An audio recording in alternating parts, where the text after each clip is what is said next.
Welcome to St. Peter's Church. I'd like to tell you the story today of how the church began and how its people, both clergy and lay, responded to the movement toward independence in the 18th century.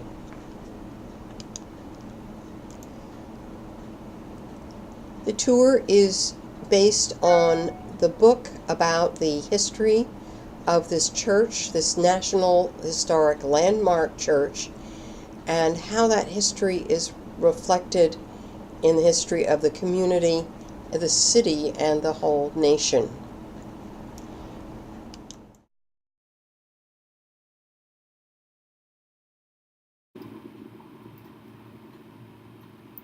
So let's go back to the beginning.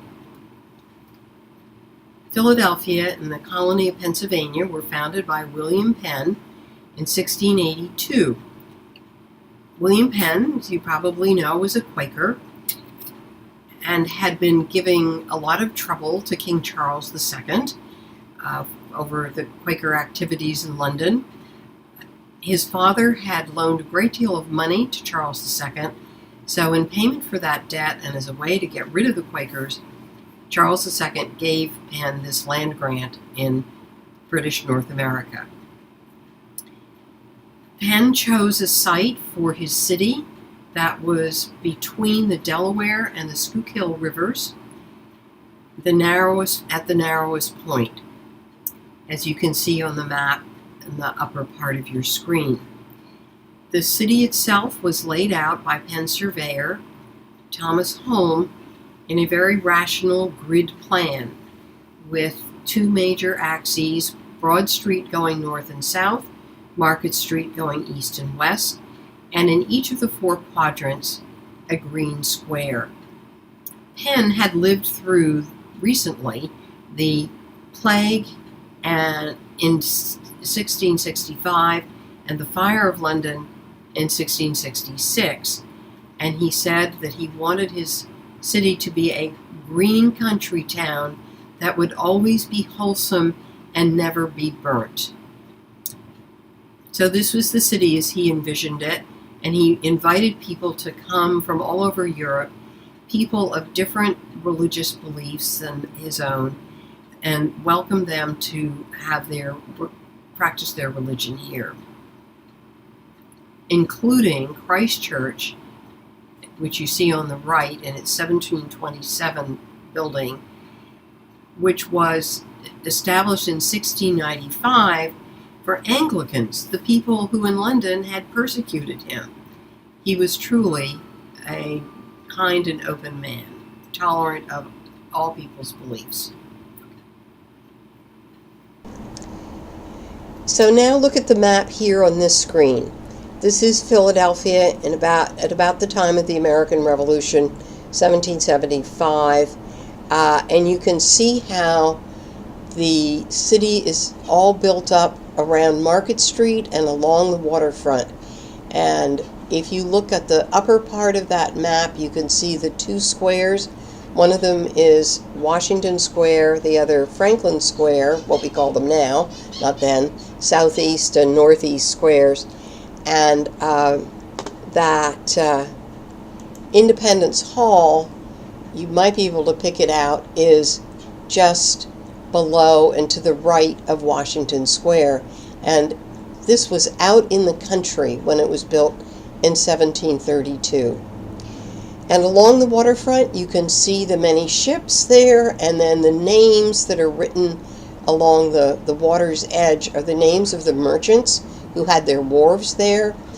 They were shipping goods from America, the things that had come down the Schuylkill River to Philadelphia, timber, grain, fur, and these were being shipped off to London, and then the ships would return filled with goods for the colony that couldn't be manufactured in Philadelphia.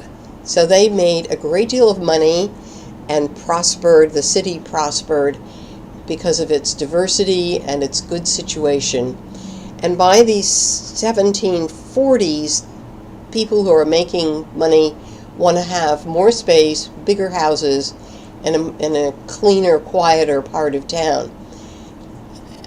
William Penn had set aside the southern part of the city for an organization called the Free Society of Traders, who would develop the land, sell properties, and he would get a cut of it. And that was starting in 1683.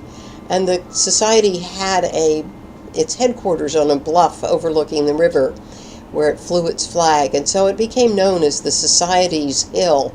So the name Society Hill is a derivation from that. So a new community begins to be built to the south of town in Society Hill, and the first thing they did was to build a new market.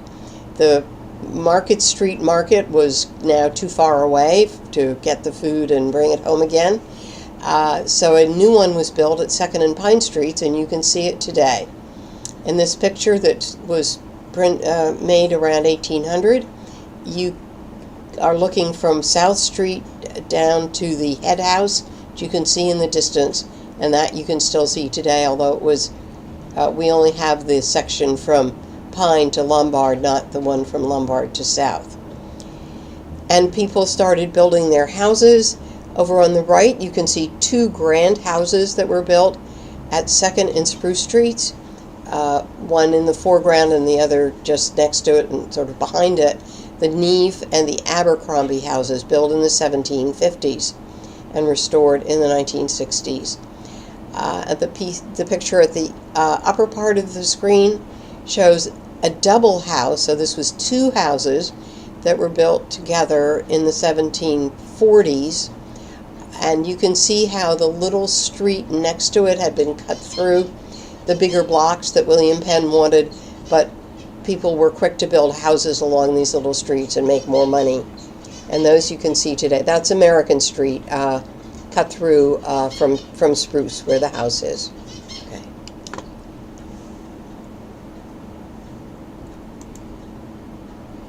And the next thing to be built was churches. Now, as I mentioned before, there are a lot of different religious groups that have come to Philadelphia, each wanting to build their own buildings. And the first one in the area was actually St. Joseph's Roman Catholic Church, which went up in 1733 on Willings Alley. It was on the outskirts of town, but it's extraordinary because when it opened, it was the only place in all the British Empire where a Mass could be celebrated publicly, because William Penn promised freedom of religion in Philadelphia. A few years later, St. Joseph's needed a land for a churchyard, and so they purchased another property on 4th Street and then decided to build another church. So that was St. Mary's, which dates to 1763. The image you see here was taken after they put on a new front in the 1830s. Above it, you can see Old Pine Presbyterian as it looked when it was first built at 4th and Pine Streets, and then as it looks today with its 1830s classical front. And then St. Peter's on the right, and this is what the church looked like when it was first built, without the spire that we see today.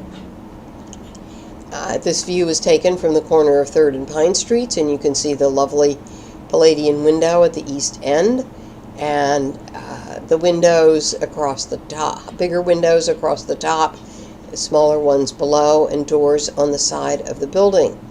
And then the view below it is from the west, and you can see the churchyard, not looking very different than it does today, but of course without the spire, tower and spire that were added in 1842.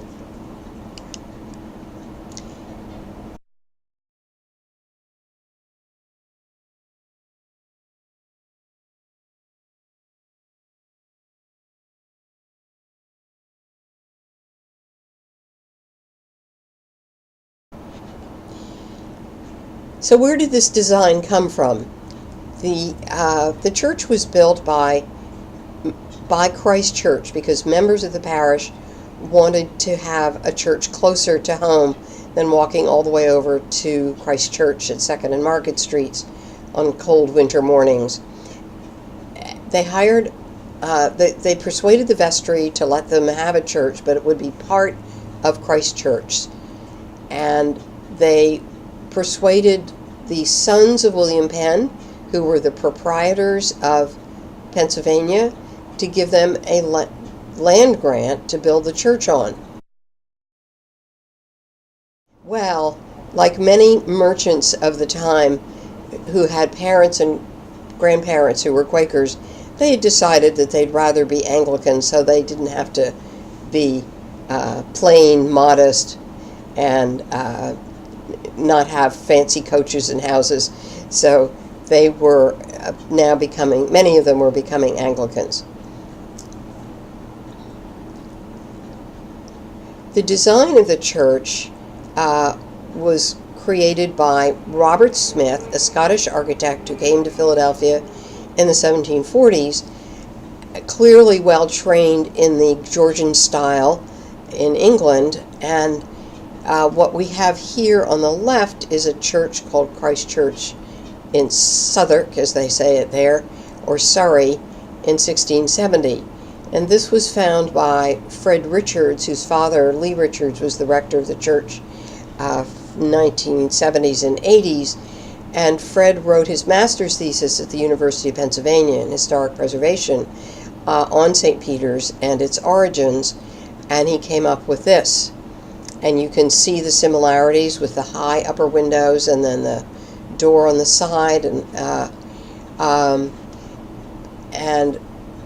But I was in London in 2015 and happened to come by this church called St. Andrew's by the Wardrobe, and noticed, to my amazement, that it had the same layout or design as St. Peter's, with a door on the side and the same high windows and smaller lower windows and the marble course below. So it was quite amazing to discover this. And this was designed by Sir Christopher Wren in 1695 in the aftermath of the Fire of London.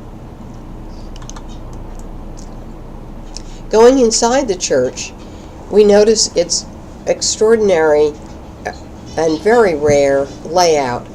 In the upper picture, you see the interior of Christ Church from 1727 with its large Palladian window at the east end. And we have that, but it got covered over because of our rare layout.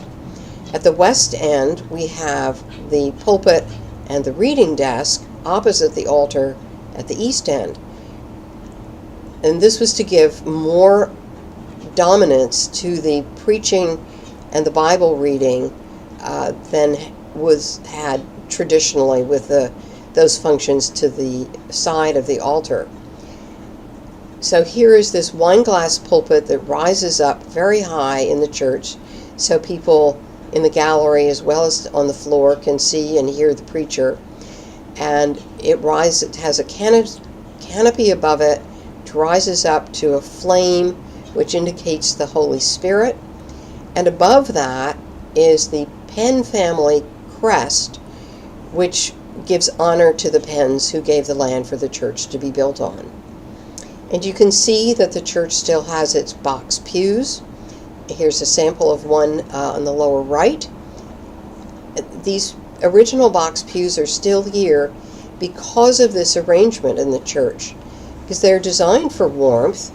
And when central heating came in, churches got rid of their box pews because they're basically very inefficient.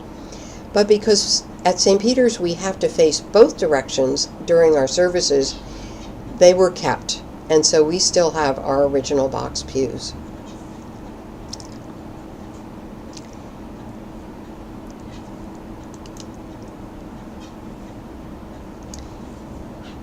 So this brings us, so the church opened for services in September of 1761, just as the country was beginning to wake up to the need for independence from Great Britain.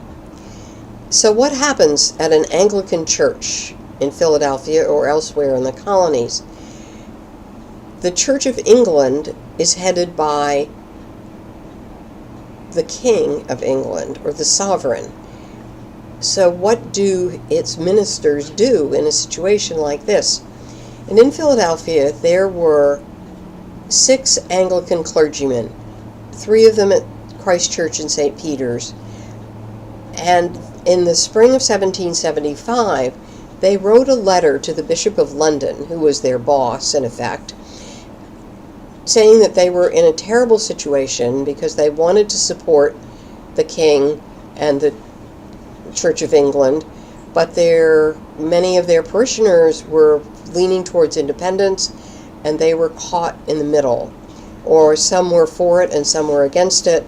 And how did they support their parishioners?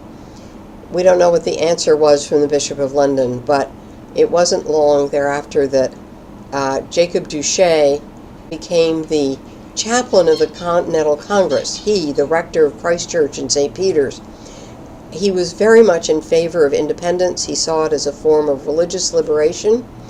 And you can see the image here of him praying at Carpenter's Hall, where the Continental Congress is meeting in the fall of 1774.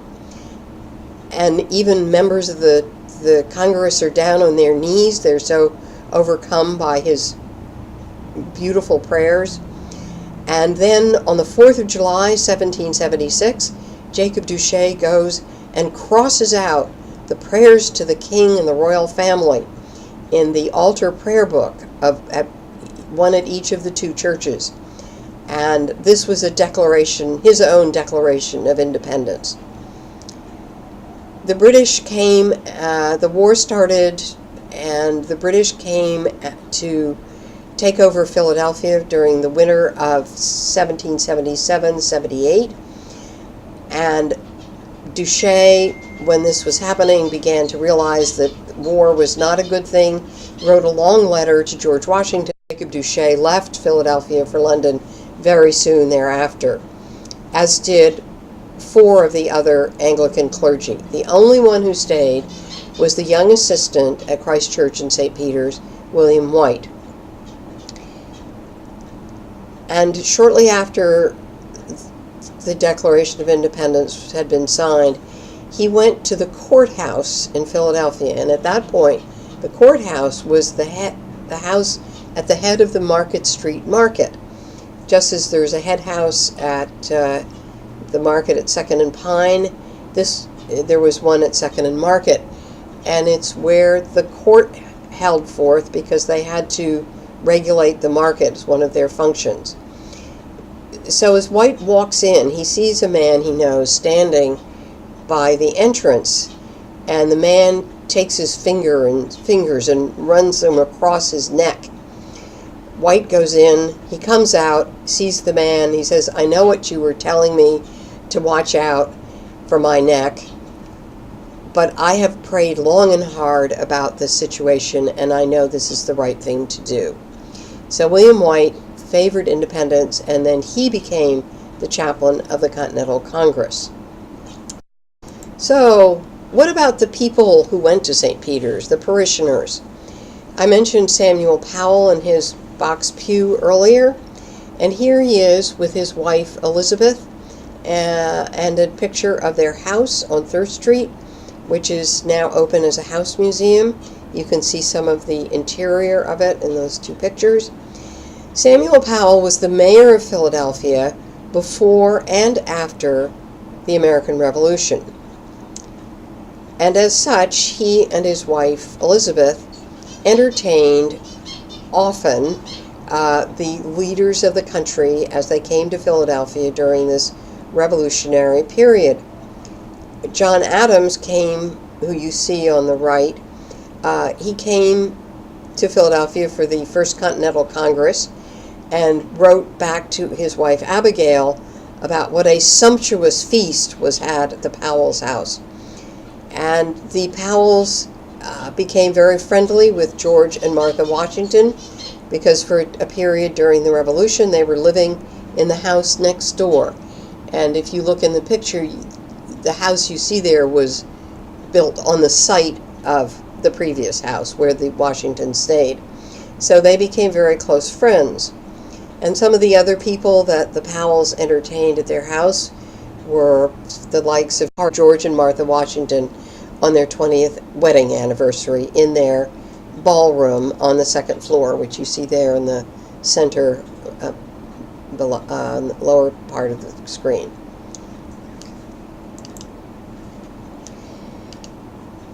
Now, what did some of the people who were in charge in Philadelphia do? On the right here, you see John Penn, who was William Penn's grandson. He was the proprietor of Philadelphia at the time of the Revolution, but he was in fact somewhat sympathetic to it. He was the man in charge in Philadelphia. Benjamin Chew, who you see on the left, was the Chief Justice of Pennsylvania. So these two men had a great deal of power, and when the British came to take over the city, it was suggested that it might be wise for Penn and Chew to remove themselves from the city. The Americans didn't want them talking to the British too much, so they spent the period at a farm in New Jersey. You also see on this screen Benjamin Chew's house in Germantown, which is called Clifton, and it's still there and part of the National Trust for Historic Preservation. John Penn had a hunting lodge in what is now Fairmount Park, and here it is, Solitude, on the grounds of the Philadelphia Zoo. The picture in the center is the entrance hall of Clifton, where Benjamin Chew and his wife entertained also, much as the Powells did on 3rd Street. And it was Chew who owned the house that the Washingtons stayed in, and John Penn did for other parts of that period. Now, there were problems in the church between Patriots and Loyalists, or Whigs or Tories, and there were problems within families. Elizabeth Powell, here again, is seen with her brother, Thomas Willing, and his business partner, Robert Morris. Thomas Willing was a confirmed Loyalist. He would not jeopardize his success in life as a very wealthy merchant by supporting independence. He wanted to be loyal to his king. His partner, however, Robert Morris, you may recall from your history books, provided much of the money George Washington needed to operate the Continental Army. So what did these people talk about to each other? Not just on Sunday mornings, but in family gatherings. And then there was John Cadwalader, one of George Washington's most trusted generals during the Revolution. He's seen here with his wealthy wife, Elizabeth, and their child, and they had built, with her money, a large and beautiful house, probably much like the Powell House, on 2nd Street near Spruce, and filled it with beautiful furniture, much of which can be seen at the Philadelphia Museum of Art or the Metropolitan Museum in New York. This was very grand scale living, and but unfortunately Elizabeth died in February of 1776 and was buried at St. Peter's, and Cadwalader remarried a woman named Williamina Bond, and her brother back as the British consul to Philadelphia. So they must have had some interesting conversations. And then Benjamin Franklin, you know about his role in the American Revolution, but his son, William Temple Franklin, was the royal governor of New Jersey. They did not talk very much.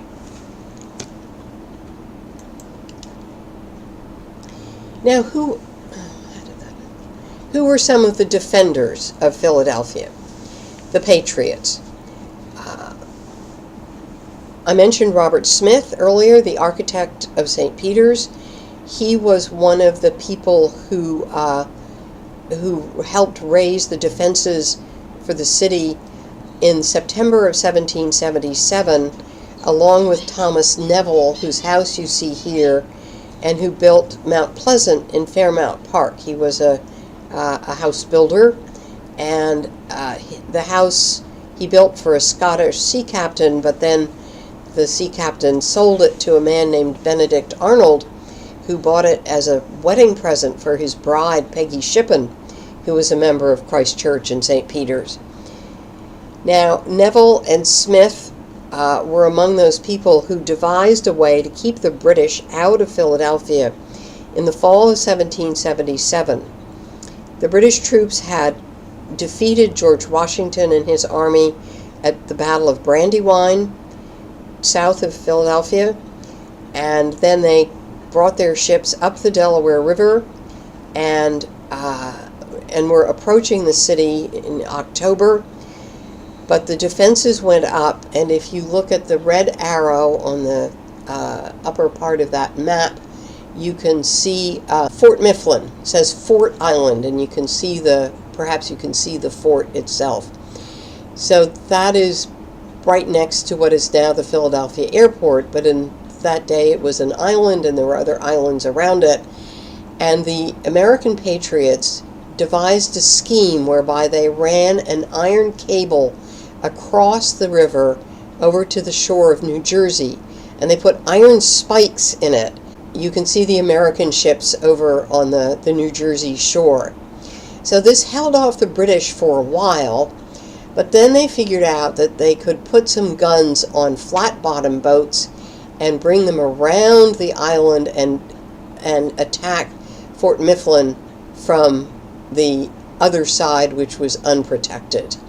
And after a long battle, a siege of several days and weeks, the Americans finally gave in, and the British made their way up to Philadelphia. But they held them off for about 6 weeks, which gave Washington time to recover his troops and get back up to Germantown for the winter.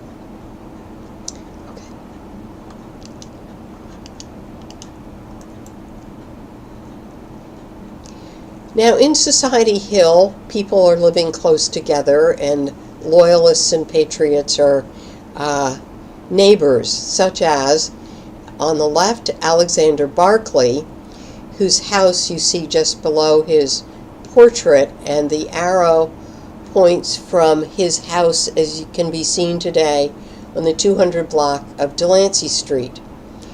And on the right-hand side, you see George Clymer, whose house is there on the left and below his picture. And these two men had very little in common. Alexander Barclay was the inspector of the port of Philadelphia, so he was the man responsible for enforcing things like the tea tax and the stamp tax and all the things that in the navigation acts that the colonists were so adamantly opposed to. Luckily for Barclay, he died before independence was declared, but he was most definitely a loyal servant of the king. Clymer, on the other hand, was enough of a patriot that he signed the Declaration of Independence, and then later on, in 1787, he signed the United States Constitution. And the small inkstand that you see below his portrait is the one that's in Independence Hall to this day that was used for the delegates to sign both the Declaration and the Constitution. Clymer was one of very few people who did both. And then there were some tales within the church. Charles Wilson Peale, whose portrait you see on the left, was an artist and cataloged all the leaders of the Revolution, which can be seen today in the Second Bank of the United States Portrait Gallery in Independence Park. Here he is, and next to him is his house at 3rd and Lombard Streets. Across the street, to the right of that image, is where the St. Peter's Church parking lot is now. And Peale was not only an artist, he was an ardent patriot, and when the British left Philadelphia, he was on the Committee on Confiscations. And this meant that property that had been owned by Loyalists who had left Philadelphia when the British left were being confiscated by the city, and one of them was Joseph Galloway, who was the leader of the Loyalists in Philadelphia. And he was a huge help to the British while they were here. And he found spies, and he turned them in, and he was not loved at all by most Philadelphians. And even his wife, because when the British left, he left, but his wife Grace stayed. And she, whether it was she was in favor of independence or she just wanted to make sure that her house was not confiscated by anybody, least of all Charles Willson Peale. We don't have a picture of her house on Market Street, but this was her country house, and it was her money that built the house, and she was not going to let them go. And Peale tried to drag her from the house, and she was outraged that he would dare put a hand on her, and he said, "Madam, it's not the first time I've put a hand on a lady." And so this is what was going on between members of Christ Church and St. Peter's.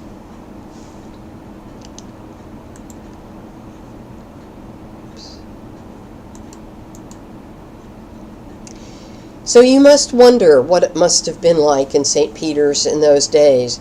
And we have in our church archives a seating plan for the church in 1779. So the British left in 1778. The city was a shambles at that time. The churches were in a shambles too. Most of the clergy had left. But William White was named rector of Christ Church in St. Peter's that year. And so the church went on, and White went on to establish the Episcopal Church, an American version of the Anglican Church, because they certainly couldn't be part of that anymore. So you can see in this seating plan, it's really quite interesting to see where people we've talked about in this tour had their seats, their rented box pews, which is how it worked in those days. So you see Samuel and Elizabeth Powell at number 36, and a few boxes down from them, Benjamin Chew at number 33, and then over on the far side, probably paying less rent, was Thomas Willing at number 82. You see the plan of the church here with the pulpit at the west end and the altar at the east end. And then looking up to the gallery, you can see on the right hand image, you can see the pulpit and the organ as it was in those days. When the church was first built, that's where the organ was, and it wasn't until 1789 that they moved it over to be above the altar, which to them was the back of the church. And so you see here, you see the big red star marks box number 105, which is wider than any of the others, and it was set aside for the proprietors, for the Penn family.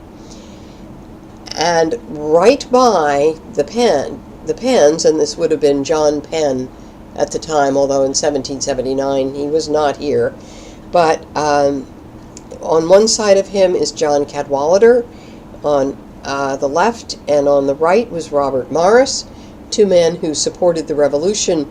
So I think they saw in John Penn someone who sympathized with them. And then at 103 is Benjamin Wynkoop, who as a young man came to Philadelphia, married the daughter of one of the founders of St. Peter's, Elizabeth Sims, and he brought with him from his father's plantation in Maryland a young slave boy named Absalom. And Absalom went on to become the first African-American priest ordained in the Episcopal Church, and to found the first African-American parish called the African Episcopal Church of St. Thomas, which Jones started on 5th Street between Locust and Walnut, and then it moved on, is still in existence and thriving in the Overbrook section of the city. And then all the way over on the left of that upper image is where George Clymer's box was. So you can see those were the very desirable seats, especially as they related to the power structure in Philadelphia. So it's interesting to look at these seats and the plan and the church and think about what it was like for these people to come to church on a Sunday morning with their political differences, but in sharing a love for this beautiful church.